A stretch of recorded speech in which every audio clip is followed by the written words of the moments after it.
interesting is the person doesn't even have to say the right thing. In this situation, it was line, what was it, line B, and everyone was saying line C or something like that. Right? The person can give the other wrong answer, and conformity rates still drop, not quite as much. But the idea is that if you break the unanimity of a group, then you make dissent that much easier. It's hard to be the lone person going against everybody. But if there's already a couple other people going against everybody, then it's a lot easier to join in. So yeah, sorry, Dad, but I probably would jump off a bridge if all my friends were doing it.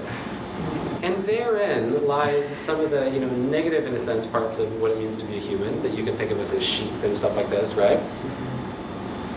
Or you can think about it as a highly useful adaptive characteristic that we have to be so responsive to the people around us. It's one of the primary ways that we as a social species have learned to adapt and make our behavior functional. Right? We're so responsive to the people around us. And from an activist perspective, it gives us a great deal of hope because it suggests that it should be fairly easy to turn a social system around. Right? Even a social system that has been in place for a long time, that has a lot of power, etc., turning it around is fundamentally about empowering people to have the conversation. Because once they do, in a sense, much of the battle is already won. Right? Once people are freely speaking up, once people feel like it's less non-normative, for lack of a better term, right, to speak their mind and to get involved and to care about things and try to make a difference and then you've gone quite a distance towards solving the problem in the first place. So, what this suggests to me is that from an activist perspective, people need to think about reframing what it is that they're doing away from raising awareness, trying to change people's minds, and towards trying to, in a sense, recruit people. I don't mean this in a creepy cult-like way, but to, let's say, empower people. That's a much better term. Empower people to speak up. Right? Which means finding ways that are compatible with what people are already willing to do. Right? Working with people's pre-existing attitudes and values and behavior patterns and things that they think are important, the causes they think are important, and trying to get them to be sort of more active citizens, basically. Right?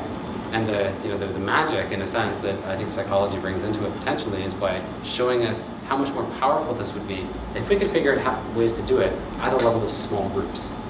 Right? By utilizing the kind of pre-existing energy or resources that exist in our friendship networks and starting to turn them in a more socially responsible direction. And if you did so, then what you would see is, I think, much larger numbers of people getting on board activist types of activities in a fairly short amount of time, because it would become a kind of positive social snowball kind of effect, right? Where more people are getting involved, it's becoming more normative and less weird. There's more media attention getting devoted to things like activism.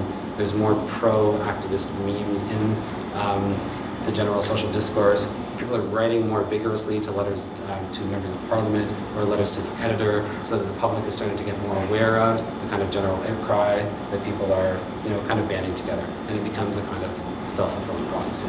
It's just a matter of getting over that critical, in a sense, tipping point, right? That critical mass point, where you go from a society where the early adopters, the people that are already essentially on board, you go from the early adopters, that small amount of the population, to the early majority, where most people start to get on board because it's becoming seen as a socially desirable thing to do. That's kind of the trick, is to take activism out of its current spheres, if you will, right, out of the parts of the population that are already activists, and figuring out how to get those people to reach out through different social networks so that it mainstreams and becomes more normative in a short period of time. Thanks very much.